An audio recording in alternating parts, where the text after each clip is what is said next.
A figura histórica conhecida como Cetvaio, o grande rei dos Zulus, veio ao mundo provavelmente no ano de 1832, no lar ancestral de Mlombonga, localizado na região sudeste do Reino Zulu, território que hoje faz parte do nordeste da África do Sul. Seu pai, Pandje, era filho de Senzangakona, monarca que governou os Zulus desde os anos 1790 até o início do século XIX, mantendo-se no poder até sua morte em 1816.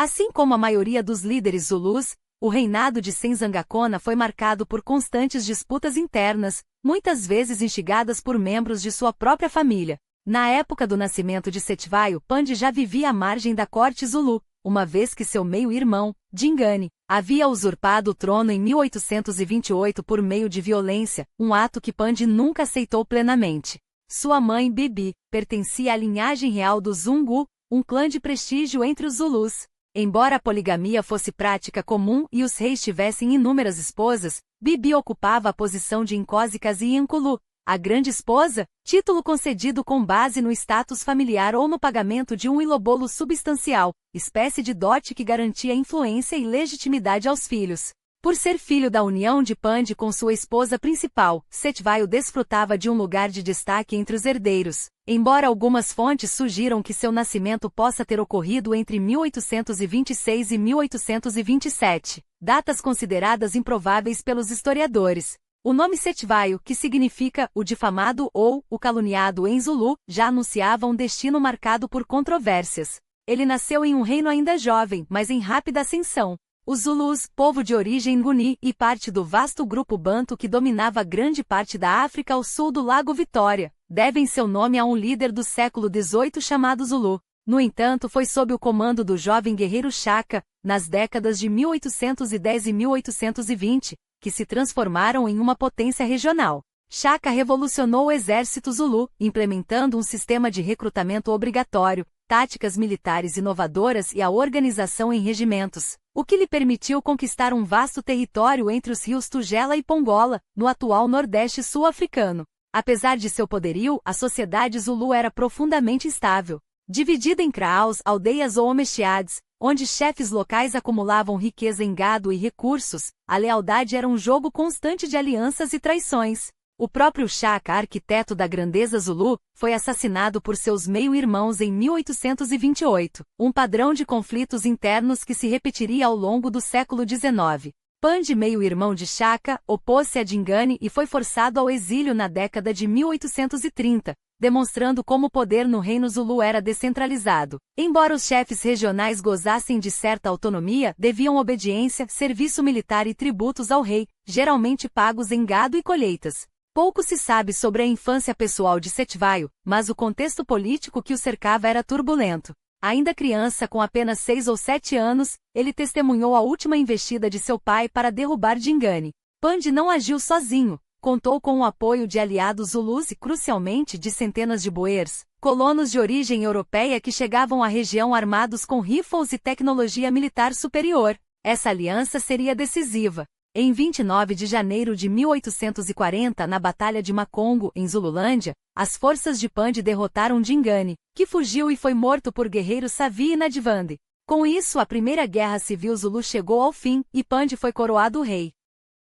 Cetvaio, então com 7 ou 8 anos, já havia sido declarado herdeiro em 1839, quando Pandje o apresentou como in loco, o sucessor legítimo de sua grande esposa. Desde cedo ele foi preparado para assumir o trono.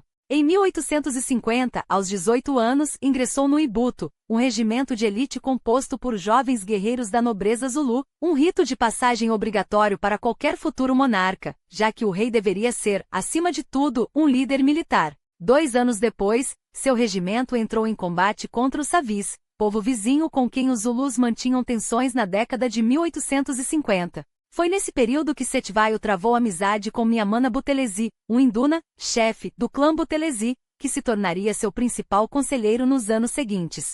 Até os anos 1850, sua estatura imponente já chamava atenção. Cetvaio atingiria a marca de 1,88 metros, com uma constituição robusta que em seu auge, chegaria a pesar cerca de 157 quilos. Não se tratava apenas de obesidade. Fotografias posteriores, as primeiras de um rei Zulu, revelam um homem de porte colossal, mas com uma presença guerreira, combinando força física e autoridade. Na mesma época ele começou a formar sua própria família. Embora o número exato de esposas seja incerto, como era comum entre a realeza Zulu, sabe-se que sua união mais importante foi com Nonkauchazi, que lhe deu um filho, Dino Zulu, na década de 1860, tornado seu herdeiro oficial. Mesmo como herdeiro designado, o caminho de Cetvaio ao trono não foi tranquilo. Durante as décadas de 1850 e 1860, enfrentou a oposição de meio-irmãos ambiciosos, especialmente Muyazi, que Pandey passou a favorecer a partir de meados dos anos 1850. Essa rivalidade não era incomum na política Zulu. Os possíveis sucessores eram frequentemente manipulados uns contra os outros para testar sua capacidade de liderança e comando militar. No entanto, o caso de Muyazi era peculiar. Sua mãe Monazi havia sido esposa de Shaka, e havia rumores de que ele poderia ser, na verdade, filho do grande rei, uma linhagem que lhe garantia apoio considerável. Enquanto isso, Cetvaio contava com a lealdade de seus próprios seguidores, fortalecida pela declaração pública de Pandey em 1839. Esse cenário de tensões crescentes pavimentaria o caminho para a Segunda Guerra Civil Zulu. A guerra irrompeu em 1856 entre Cetvaio e Muyazi, um conflito que definiria não apenas quem herdaria o trono de Pandey, mas o próprio futuro da nação Zulu. O que poderia ter se arrastado por anos foi, na verdade, um embate rápido e devastador, uma tempestade de sangue que varreu a terra Zulu em questão de meses. Assim que as tensões entre os meio-irmãos atingiram o ponto de ruptura, Cetvaio agiu com precisão militar. Reuniu um exército imponente, com números que ultrapassavam os 20 mil guerreiros, uma força esmagadora treinada nas táticas que haviam feito dos Zulus uma potência temida em toda a região. Enquanto isso, Muyazi, ciente de sua desvantagem numérica, traçou uma estratégia ousada. Rumou para o sul, em direção ao rio Tala e às terras da província de Natal, onde seu pai lhe concederá domínios recentemente. Ali, longe do núcleo do poder de Cetvaio, teceu uma rede de alianças que compensariam sua inferioridade. Seu exército, embora menor, contava com um trunfo letal, o apoio de colonos boers locais que lhe forneceram rifles europeus modernos e outras armas de fogo, tecnologia que os Zulus ainda não dominavam em larga escala. Mas seu maior ativo era o comando do general Nongolosa, um estrategista brilhante que já havia sido peça-chave na vitória de Pandey sobre Dingane na Batalha de Macongo, em 1840. Agora a história se repetiria, mas com um desfecho muito diferente. O destino dos dois irmãos seria selado nas margens do rio Tala, no campo de batalha de Nondakuzuka, em 2 de dezembro de 1856.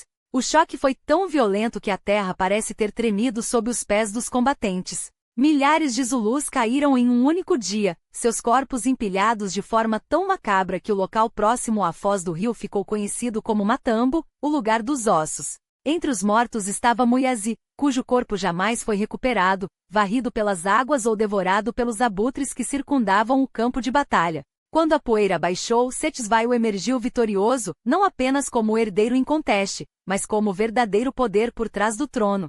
Pandey, seu pai, permaneceu tecnicamente como rei, um título vazio, uma sombra de autoridade. Cetvaio não lhe permitiu governar de fato.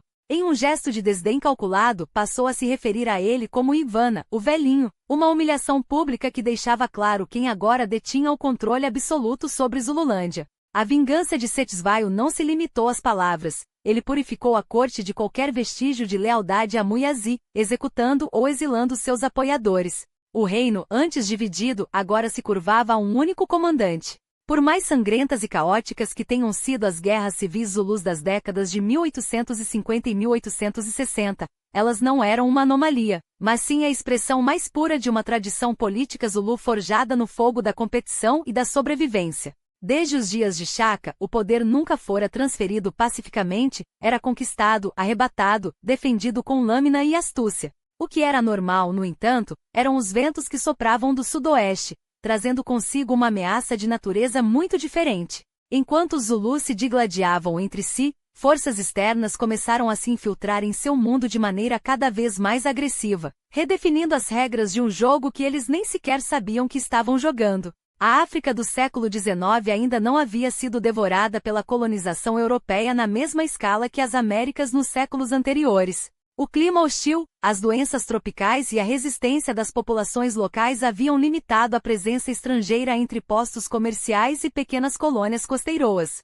Mas entre esses pontos de penetração, um se destacava pela sua influência crescente, a Colônia do Cabo, estabelecida pelos holandeses em 1652 na ponta sul do continente, onde hoje se ergue a cidade do Cabo. Aquela região, originalmente um simples posto de abastecimento para navios da Companhia das Índias Orientais, transformará-se em um refúgio para huguenotes franceses e protestantes alemães fugindo da perseguição religiosa na Europa. Esses colonos, conhecidos como boers do holandês boer fazendeiro, moldaram uma sociedade agrária independente, baseada no trabalho escravo e em uma identidade forjada na fronteira entre a civilização e o que eles chamavam de selvageria. Tudo mudou em 1806, quando os britânicos, em plena Guerra Napoleônica, tomaram o Cabo dos holandeses, aliados da França, e em 1814, consolidaram seu domínio com o Tratado Anglo-Holandês.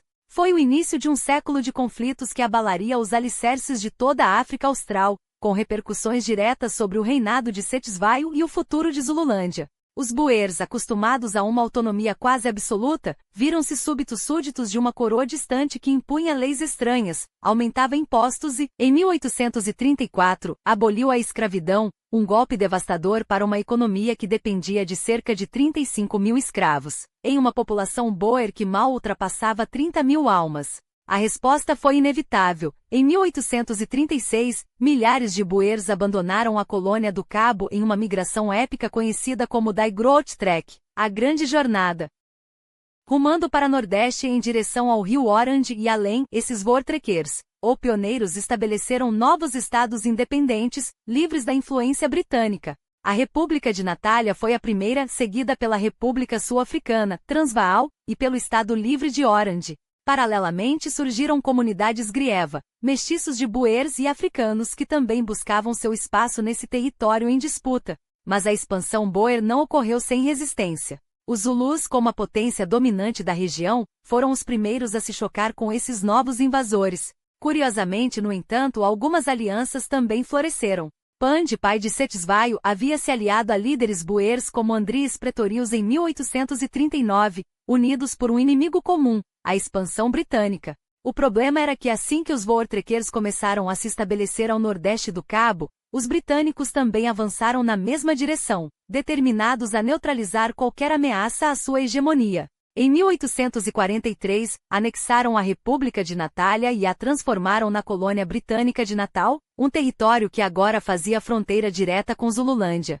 De repente, os boers haviam arrastado os britânicos para o coração do mundo Zulu. Os conflitos que marcariam a segunda metade do reinado de Cetisvaio tinham suas raízes nesse movimento migratório, uma teia de alianças e traições que se tornaria cada vez mais complexa. Quando Cetisvaio assumiu o controle efetivo de Zululândia em 1856, sua relação com os boers era um quebra-cabeça geopolítico. Seu pai, Pandje, havia contado com o apoio boer para derrubar Dingane na Primeira Guerra Civil, mas a lealdade desses aliados era volátil. Após 1856, a situação se complicou. Muitos boers haviam apoiado Muyazi contra Cetisvaio na Segunda Guerra Civil. Além disso, Pandje cedera terras aos boers nos anos 1840 como recompensa por sua ajuda, terras que Cetisvaio agora via como parte legítima de seu domínio. Na década de 1860, as repúblicas boers continuaram a abrigar e armar rivais de Cetisvaio, incluindo vários de seus meio-irmãos, que conspiravam contra ele a partir do Estado Livre de Orange ou da República Sul-Africana.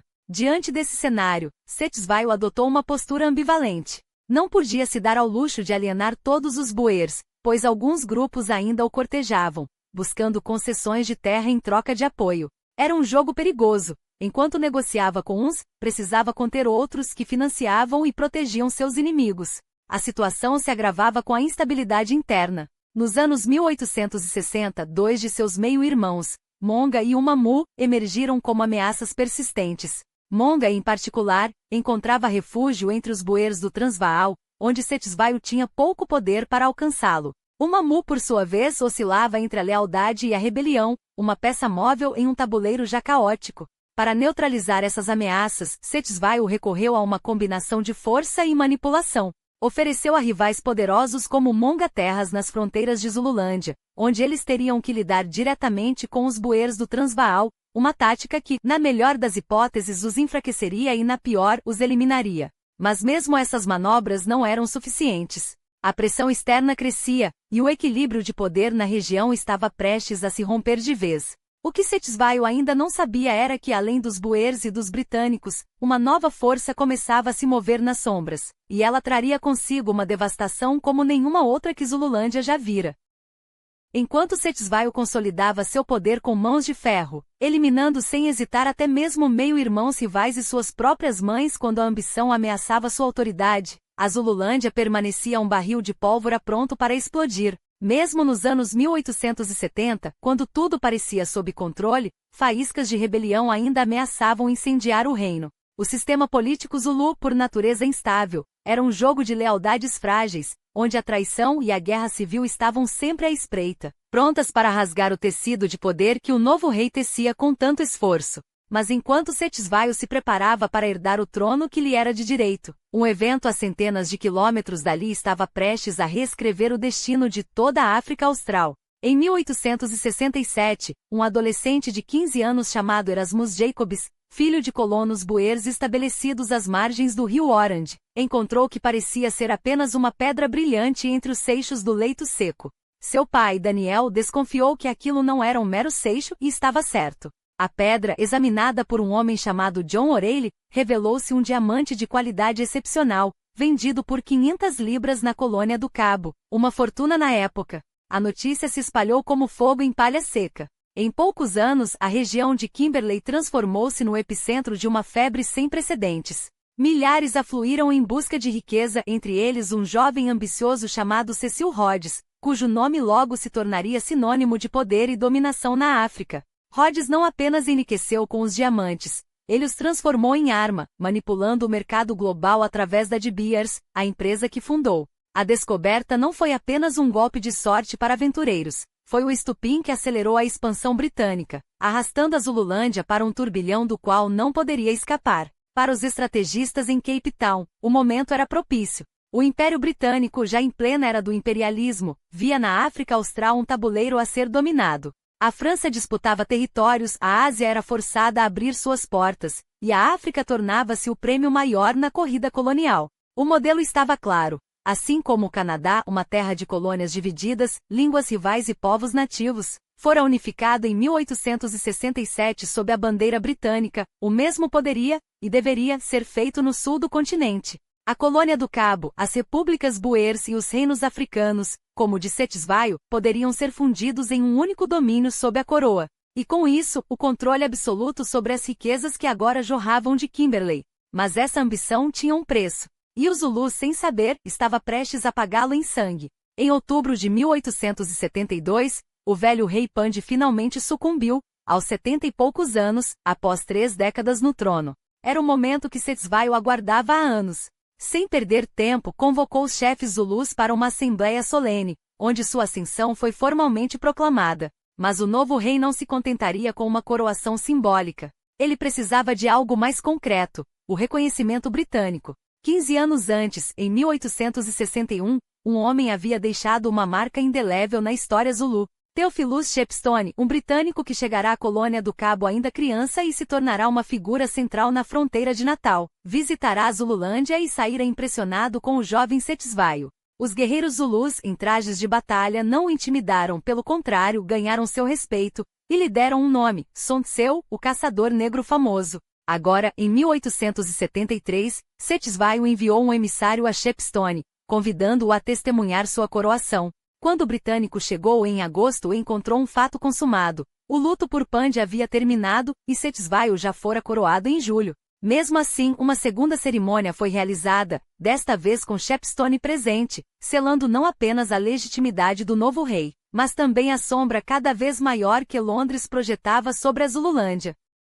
Para Cetshwayo, era uma jogada estratégica. A bênção de um poder vizinho fortalecia sua posição interna. Para Shepstone, era mais do que um gesto diplomático, era o primeiro passo para estender a influência britânica sobre aquelas terras. E ele não pretendia parar por aí. Como era tradição entre os Zulus, o novo rei estabeleceu sua capital, um ato que ia além da simbologia, era uma declaração de força. Cetshwayo escolheu Ulundi, o lugar alto, a 60 quilômetros do porto de Richards Bay, no coração da Zululândia. Ali ergueu seu Icanda, o complexo real, onde o Amakosi e os chefes se reuniam e onde seu imenso rebanho, dezenas de milhares de cabeças de gado, base do poder econômico e militar Zulu, ficaria protegido. Hoje, as ruínas do Palácio de Onini e o Museu Cultural que preserva sua memória são testemunhas silenciosas daquele tempo. Nos anos que se seguiram, Cetshwayo governou com uma autoridade como poucos antes dele. Mas mesmo em seu apogeu, as fraturas internas nunca desapareceram.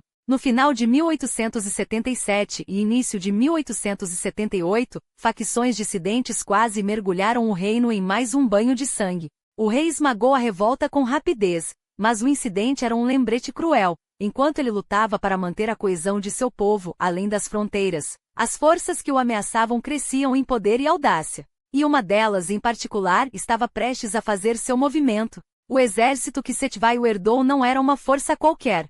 Era a máquina de guerra forjada por Shaka nos turbulentos anos de 1810 e 1820, uma das mais temíveis entre os povos Bantu que dominavam vastas extensões da África subsaariana. Organizados em impi, regimentos de guerrilheiros ágeis, os Zulus brandiam lanças curtas e mortais, projetadas para o combate corpo a corpo, enquanto seus grandes escudos de couro de boi ofereciam proteção, embora pouca contra o fogo certeiro dos fuzis europeus.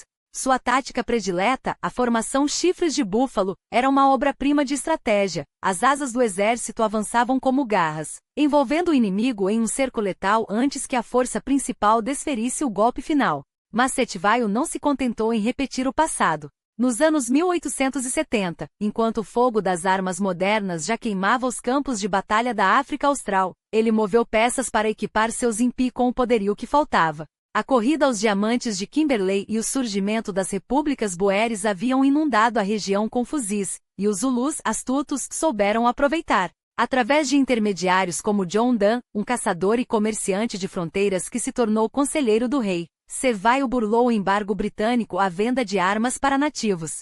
As armas chegavam clandestinamente, contrabandeadas pela Baía de Delagoa, em Moçambique e então colônia portuguesa. O resultado? Em 1878, o jornal colonial estimava que Zululândia abrigava até 20.000 armas de fogo, embora a maioria fosse obsoleta, mosquetes de pederneira do século XVIII ou fuzis de segunda mão, tão imprevisíveis quanto perigosos para quem os empunhava. Pior, sem um fluxo constante de munição, aqueles canos de metal não passavam de pesos mortos. Enquanto Cetshwayo armava seus homens com o que podia, o tabuleiro político ao redor de Zululândia se transformava em um barril de pólvora. Os britânicos entrincheirados em Natal, ao sul, não escondiam sua ambição: submeter as repúblicas boeres e os reinos africanos ao jugo do império. Os boeres, por sua vez, lutavam para preservar sua independência e expandir seus domínios, o que em 1876 os levou à guerra contra o povo Pedi, ao norte do Transvaal. A vitória rápida e a anexação do reino Pedi deram a Theophilus Shepstone, o poderoso administrador britânico em Natal, o pretexto que precisava. Em 1877, a República Sul-Africana, Transvaal, foi engolida pelo Império, reduzida a uma colônia sob o pretexto de proteger a região da instabilidade. Os boeres, enfraquecidos por crises financeiras e pela febre dos diamantes de Kimberley, pouco puderam fazer. Mas a anexação seria breve. Em 1881, a Primeira Guerra dos Boeres devolveria sua independência. Até lá, porém, o cerco à Zululândia se fechava. Com os britânicos agora dominando o sul e o oeste, a armadilha estava armada. E não era só Shepstone quem tecia a rede. Em 1877, Sir Henry Barclay Frere, um administrador galês endurecido nos campos de batalha da Índia Britânica, assumiu como alto comissário para a África do Sul. Seu mandato era claro: executar a confederação, unificar as colônias e repúblicas sob a bandeira britânica, a qualquer custo. Frere não perdeu tempo. Ainda em 1877, lançou uma guerra contra os Xhosa, a noroeste da colônia do Cabo. Em 1878, purgou a administração local de vozes moderadas que resistiam à expansão agressiva, criando uma comissão de fronteiras para delimitar e justificar os limites entre Natal, Transvaal e Zululândia. O golpe final veio em dezembro, um ultimato a Cetshwayo, cuidadosamente calculado para ser impossível de aceitar. O pretexto? Um incidente de fronteira menor, inflado até se tornar uma casa-belle. As exigências eram humilhantes: entregar os responsáveis pelo conflito, pagar uma multa em gado, abrir Zululândia a missionários e oficiais britânicos, e o mais ousado, desmantelar o exército Zulu e aceitar um residente britânico em Ulundi, uma figura que na prática seria um carrasco disfarçado de diplomata, acompanhado por um regimento de fuzileiros. Cetewayo teve apenas 20 dias para responder. A mensagem era clara: ou Zululândia se tornava um protetorado, um apêndice da colônia do Cabo, ou a guerra chegaria. A resposta do rei foi silenciosa, mas eloquente. Enquanto Frere estendia o prazo do ultimato até o ano novo, um gesto cínico de generosidade, as impis se preparavam. Lord Chelmsford, o comandante britânico, já posicionava suas tropas em Rorke's Drift, um posto avançado na fronteira, pronto para invadir assim que o prazo expirasse. Em 11 de janeiro de 1879, a ordem foi dada. As colunas britânicas marcharam sobre Zululândia. No dia seguinte, queimaram um acampamento Zulu, um aviso. Mas Cetewayo não era homem de se intimidar. Enquanto os britânicos acreditavam estar diante de um inimigo primitivo e desorganizado, o rei havia reunido dezenas de milhares de guerrilheiros. Em 22 de janeiro, perto da colina de Zandvana, 20.000 Zulus esperavam pela coluna avançada de Chelmsford, menos de 2.000 homens, entre soldados britânicos e auxiliares nativos. Os fuzis de retrocarga dos invasores eram superiores, sim, mas contra uma maré humana 10 vezes maior, a tecnologia pouco valeria. E quando os chifres de búfalo se fecharam, o destino daqueles homens já estava selado.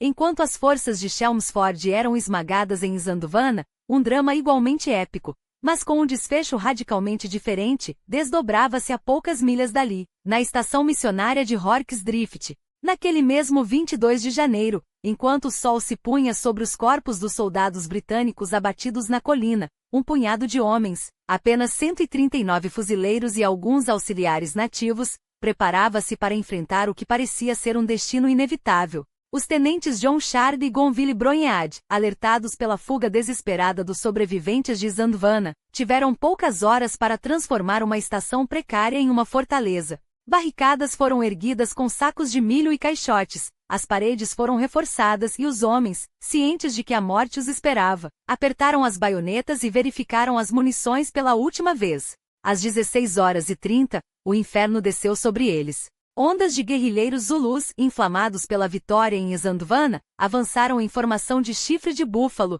determinados a varrer aquele último reduto britânico. Mas desta vez, não encontraram um exército desorganizado, e sim uma resistência ferrenha. Cada metro de terreno foi disputado com tiros certeiros, baionetas e combate corpo a corpo nas trincheiras improvisadas. Os Zulus, acostumados a vitórias rápidas e esmagadoras, depararam-se com uma parede de chumbo e aço que não cedia. Por 10 horas seguidas, sob a luz vacilante de tochas e o brilho frio da lua, os defensores repeliram ataque após ataque até que, ao amanhecer, um silêncio sinistro tomou conta do vale. Os Zulus haviam recuado. O que deveria ter sido um triunfo fácil transformou-se em um banho de sangue para Cetewayo. Centenas de seus melhores guerreiros jaziam mortos ou feridos, e o custo daquela noite em Rorke's Drift foi um golpe do qual seu exército nunca se recuperaria por completo. Enquanto os britânicos comemoravam sua improvável vitória, um feito que ecoaria como lendário nos anais militares, o rei Zulu enfrentava uma realidade amarga. Apesar da vitória esmagadora em Zandvana, a guerra já começava a escapar de suas mãos. Seus meio-irmãos e generais que deveriam ter avançado sobre Natal para aproveitar o momento de fraqueza britânica hesitaram, e essa hesitação seria fatal. Em Londres, a notícia do desastre em Zandvana chegou como um raio. O governo de Benjamin Disraeli, humilhado, não apenas ordenou reforços massivos como também preparou uma segunda invasão, desta vez com uma força esmagadora. Chelmsford, agora sob pressão para redimir seu nome, soube que não poderia repetir os mesmos erros. Quando as tropas britânicas voltaram a marchar sobre Zululândia em março de 1879, o faziam com uma estratégia radicalmente diferente. Avanço cauteloso, linhas de suprimento seguras e um poder de fogo avassalador. E o primeiro sinal de que a maré havia virado veio com a deserção de um dos homens mais próximos de Cetewayo, Miamana Buthelezi, seu conselheiro sênior e meio-irmão, que traiu o rei e se entregou aos britânicos. O golpe moral foi devastador. Ainda assim, os Zulus não estavam derrotados. Em 12 de março, uma divisão de impis emboscou e aniquilou um comboio britânico perto do rio Nombe, provando que ainda podiam infligir baixas dolorosas. mas era um último suspiro. Enquanto isso, os primeiros regimentos de reforços desembarcavam em Durban, e a segunda invasão de Chelmsford ganhava forma, desta vez, com mais de 10.000 soldados britânicos, milhares de auxiliares nativos e aliados boeres, além de uma artilharia que transformaria qualquer campo de batalha em um abatedouro. O fim chegou em julgado. Em 28 de março, os Zulus conseguiram uma última vitória em Lobani, mas foi um triunfo vazio. 24 horas depois, em Gingindlovu, Chelmsford demonstrou que havia aprendido a lição. Em vez de expor suas tropas, ele avançou em formação defensiva, repelindo ondas de guerreiros com fogo disciplinado e artilharia. Os Zulus que em Esandvan haviam esmagado uma coluna britânica desprotegida, agora se viam diante de um inimigo que não cometia os mesmos erros. Centenas de seus homens caíram, enquanto as baixas britânicas foram irrisórias. A moral Zulu desabou. Quando Chelmsford finalmente marchou sobre Ulundi, a capital de Cetvaio, em julho, o desfecho era uma questão de tempo. O rei, desesperado, tentou negociar, oferecendo até seu rebanho sagrado de gado branco, símbolo de seu poder, como tributo. Mas seus próprios Amabuto, os guerreiros de elite, recusaram-se a levar a oferta, preferindo a guerra à rendição. No dia 4 de julho, o exército Zulu, ainda numeroso mas já exausto, enfrentou o poderio britânico em campo aberto. Desta vez, não havia surpresa, nem vantagem numérica que pudesse compensar as metralhadoras Gatling, a artilharia e a cavalaria que avançava em formação cerrada. Em menos de uma hora, o campo de batalha transformou-se em um cemitério. Mais de 1.000 Zulus morreram ou ficaram feridos, enquanto os britânicos contaram suas baixas nos dedos de uma mão. A vitória foi seguida pela vingança. Chelmsford ordenou que Ulundi fosse reduzida a cinzas, um ato simbólico para apagar a memória de Zanduvana e restaurar a honra do império. Com sua capital em chamas e seus chefes se rendendo um a um, Cetvaio fugiu, deixando para trás um reino fragmentado. Os britânicos implacáveis declararam o rei deposto e dividiram Zululândia em 13 territórios menores, cada um subjugado a um chefe local leal à coroa. Quando, em 31 de agosto, o próprio Cetvaio emergiu de seu esconderijo para se render a Garneto Wolseley, o general enviado para substituir Chelmsford, não era mais um monarca, mas um prisioneiro. A guerra que deveria ter sido um triunfo da resistência africana terminara como mais um capítulo da expansão imperial, sangrento, desigual e, acima de tudo, inevitável. Em outubro de 1879, quando Cetvaio finalmente emergiu de seu exílio forçado para se entregar às autoridades britânicas, não encontrou nem a pompa de um general vencedor, nem sequer a cortesia de um comandante de igual estatura. Em vez disso, um oficial subalterno, com a frieza burocrática de quem executa ordens sem questionar, informou-lhe que sua coroa havia sido arrancada não apenas de sua cabeça, mas da própria história. Não bastasse a humilhação da deposição, o antigo rei seria arrancado de sua terra, condenado a viver no exílio em Cidade do Cabo, confinado sob uma prisão política disfarçada de residência supervisionada. Dizem que ao ouvir a sentença, Cetvaio chorou, não pelo medo do desconhecido, mas pela ironia cruel de um destino que o transformava de soberano em espectro, condenado a vagar longe dos vales e colinas que seus ancestrais haviam governado. 4 dias depois, porém, a dignidade que o definia ressurgiu. Vestido com as roupas que lhe restavam de sua antiga grandeza, embarcou no HMS Natal, o primeiro navio que pisava em sua vida. Enquanto as ondas do Índico o levavam para longe de Zululândia, um fotógrafo capturou sua imagem, sorridente, quase sereno, como se desafiasse o futuro a provar que um homem poderia ser quebrado pelo exílio. Essa fotografia, um instantâneo de resistência silenciosa, tornar-se-ia mais tarde uma peça-chave em sua estratégia de sobrevivência.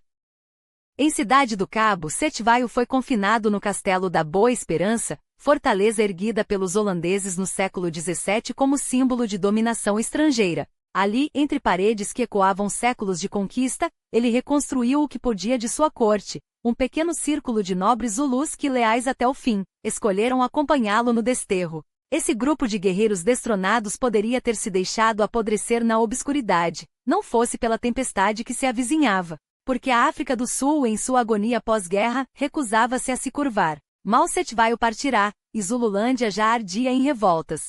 A mão pesada de Garneto Wolseley, com suas políticas de divisão e repressão, acendera faíscas de resistência em territórios recém-subjugados. Enquanto isso, a Guerra dos Boeres irrompia no Transvaal, onde os Voortrekkers se levantavam contra o jugo britânico em dezembro de 1880, reconquistando sua independência em poucos meses, um golpe direto no prestígio imperial. Mas foi a Terceira Guerra Civil Zulu, eclodida entre facções rivais, que transformou o exílio de Cetshwayo em uma peça estratégica. De um lado, Zibebu, um chefe ambicioso que via na fragmentação do reino a chance de usurpar o trono. Do outro, os leais à linhagem real que enxergavam no retorno do rei deposto a única esperança de unificação.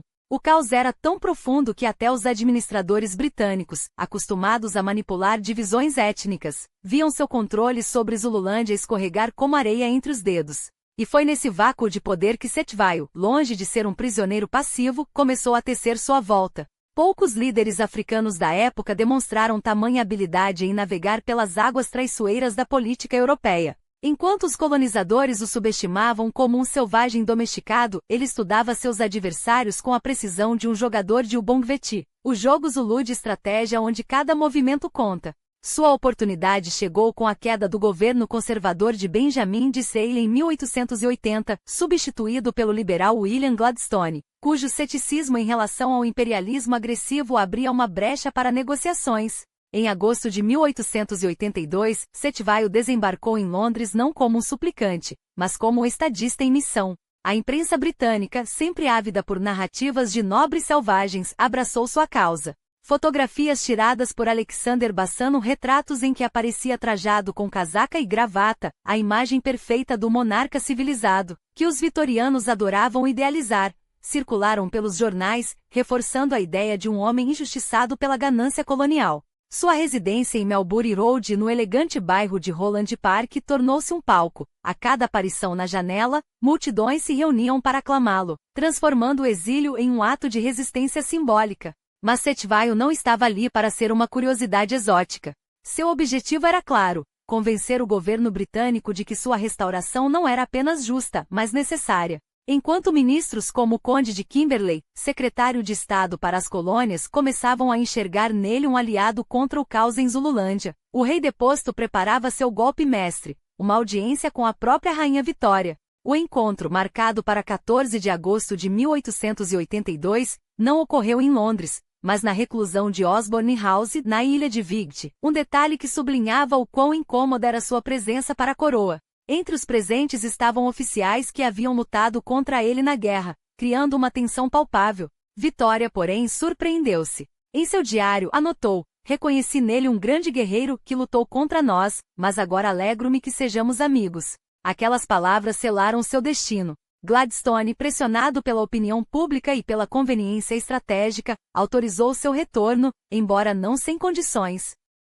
Quando Cetshwayo finalmente pisou novamente em solo africano, descobriu que a restauração prometida era uma farsa. Zululândia havia sido esquartejada. Ele receberia apenas uma fração central do reino, enquanto os demais territórios eram distribuídos entre chefes rivais, numa repetição cínica da velha tática britânica de dividir para reinar. Pior, sua autoridade seria vigiada de perto por homens como Theophilus Shepstone, o mesmo arquiteto da invasão de 1879, agora disposto a supervisionar cada decisão sua. O trono que lhe devolviam era uma coroa de espinhos. Ainda assim, em 1883, Cetshwayo tentou recompor o que restava de seu poder, mas o tempo, como um inimigo implacável, trabalhava contra ele. A Terceira Guerra Civil Zulu, que sua presença deveria apaziguar, já havia consumido demais. E em poucos meses até mesmo esse último ato de resistência seria sufocado, não pela lança de um rival, mas pela sombra longa do império, que jamais permitiria que um rei africano governasse sem amarras. Mas Cetshwayo não se curvou sem lutar. Nos primeiros meses de 1883, enquanto a terra ainda sangrava das feridas abertas pela guerra, ele reuniu ao seu redor os últimos leais, guerreiros cujos corações ainda batiam pelo nome do rei. Não era um exército como os de outrora, quando os impis varriam as planícies como uma tempestade de lanças, mas um punhado de homens determinados a não deixar que o sol se pusesse sobre o último suspiro da independência Zulu. Seu alvo era Zibebu, o traidor que, com a bênção dos Boers, ousara erguer-se contra o trono. A batalha que se seguiu em Umbi, perto do que hoje é Noma, foi menos um combate e mais um funeral para os sonhos de Cetshwayo. Zibebu, fortalecido pelos rifles e pela ganância dos Boers, esmagou as forças leais ao rei. Settvaio não estava lá para ver seus homens caírem, milhares deles, cortados como capim sob a foice. Bate a derrota ecoou como um dobre de finado sobre seu reinado já combalido. Não bastasse a humilhação, veio o golpe final. Em julho daquele mesmo ano, Sibebu avançou sobre Unundi, o último reduto de Settvaio, em um massacre tão feroz que até os deuses devem ter desviado o olhar. O acampamento real foi reduzido a cinzas. 3 de suas esposas foram abatidas sem piedade, e um de seus filhos jovens, sangue do sangue de Shaka, foi ceifado na carnificina. O próprio Settvaio, já um homem quebrado, tentou fugir, mas até a noite o traía. Encontrado por guerreiros que outrora juraram lealdade a ele, foi esfaqueado repetidas vezes, deixado para morrer entre a lama e a vergonha. Mas o rei, mesmo ferido, ainda tinha a teimosia de um leão envelhecido. Escapou, arrastando-se para a sombra de um império que o havia destruído. Nos meses que se seguiram, viveu como um fantasma, um rei sem coroas, um homem sem terra, escondido sob a proteção britânica em Enxove, o mesmo solo onde, 5 anos antes, seus impis haviam enfrentado os fuzis de Chelmsford. Ali, entre paredes que cheiravam a derrota, Settvaio apodreceu em vida. Até que na tarde de 8 de fevereiro de 1884, seu coração, ou algo mais sinistro, o traiu. Oficialmente morreu de um ataque cardíaco, uma explicação conveniente para um homem cuja obesidade era tão lendária quanto sua queda. Mas quem acreditaria nisso? Ele acabará de jantar, retirara-se aos seus aposentos e então, o silêncio. Nenhum médico ousou abrir seu corpo para buscar a verdade. O veneno, sussurraram muitos, era a assinatura perfeita para um assassinato que ninguém queria investigar. Seu funeral foi um espetáculo de sombras. Os poucos que restavam de sua corte tentaram lhe dar uma despedida digna de um incose, sentado em seu caixão monumental como mandava a tradição, levado em uma carroça até a floresta de Nanda, onde foi enterrado em um vale sob a crista de Beiride. Mas onde estavam os tambores de guerra? Onde estavam os milhares de vozes que outrora rugiam seu nome? Em 1980, quase um século depois, lápides de granito negro foram erguidas sobre sua cova, cercadas por 8 pequenos obeliscos acorrentados. Um monumento tardio para o homem que foi o último rei independente dos Zulus. Uma ironia cruel. Os britânicos que o haviam destruído, agora marcavam seu túmulo como se fosse uma relíquia de sua própria glória. Seu filho, Dinuzulu, herdou um reino que já não existia. Reconhecido pelos britânicos como um fantoche útil, ele tentou reconstruir o que restava do poder real, aliando-se aos Boers, os mesmos que haviam ajudado a derrubar seu pai, em troca de terras que logo se tornariam a efêmera Nova República. Um reino de papel duradouro quanto a névoa da manhã. Em 4 anos, foi engolido pela República Sul-Africana. Enquanto isso, os britânicos insaciáveis continuavam a devorar Zululândia, anexando pedaços ao cabo como um abutre que não se contenta com as migalhas. Dinuzulu, por sua vez, acabou como prisioneiro em Santa Helena, a mesma ilha-prisão onde Napoleão apodreceu, um exílio simbólico para quem ousara sonhar com resistência. Só em 1897 lhe permitiram voltar, para uma terra que já não era sua. E assim, o que começou com o troar dos impis de Shaka terminou no silêncio dos arquivos coloniais. Os Zulus, outrora senhores de um império que fizera tremer a África Austral, foram reduzidos a peças de um tabuleiro onde britânicos e boers jogavam por ouro, diamantes e poder. A descoberta de ouro no Witwatersrand em 1886 acendeu a fogueira que consumiria tudo. Dezenas de milhares de Uitlanders invadiam o Transvaal, erguiam Joanesburgo do nada e transformavam a ganância em política. Os britânicos, que já haviam provado o sabor da derrota na Primeira Guerra dos Boers, não tolerariam um segundo revés. Após o fiasco do raid de Jameson, um golpe patético orquestrado por Cecil Rhodes, veio a Guerra Aberta em 1899. 3 anos de sangue, de campos de concentração onde mulheres e crianças boers morriam aos milhares, de uma brutalidade que manchou até mesmo o pavilhão do Império.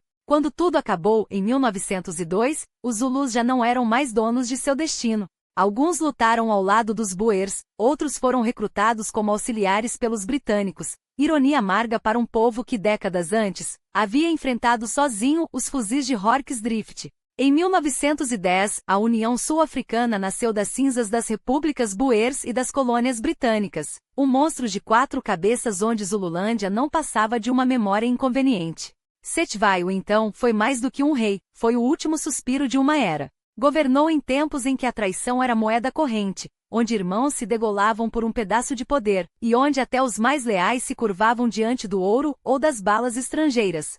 Shaka, o gênio brutal que forjou a nação Zulu, durou pouco mais de uma década antes de ser assassinado por seus meio-irmãos. Cetvaio, porém, resistiu, como regente, como rei, como prisioneiro, como fugitivo por quase 30 anos. Negociou com Boers, desafiou britânicos, e mesmo exilado jamais deixou de ser uma ameaça. Seu erro não foi ser fraco, mas nascer no caminho de um império que não conhecia limites. Hoje seu túmulo na floresta de Nanda é um lembrete. A história não é escrita pelos reis, mas por aqueles que os enterram. E enquanto o sol se põe sobre as colinas de Zululândia, uma pergunta permanece: Cetvaio foi vítima da máquina imperial britânica, ou seu reino já estava condenado pela própria ferocidade que o forjou? Um sistema político onde a lealdade era tão frágil quanto a paz entre lobos jamais poderia sobreviver à era das metralhadoras e dos tratados assinados com tinta e sangue. Mas se a história fosse justa, talvez lembrasse que antes de ser um rei derrotado, ele foi um homem que se recusou a ajoelhar.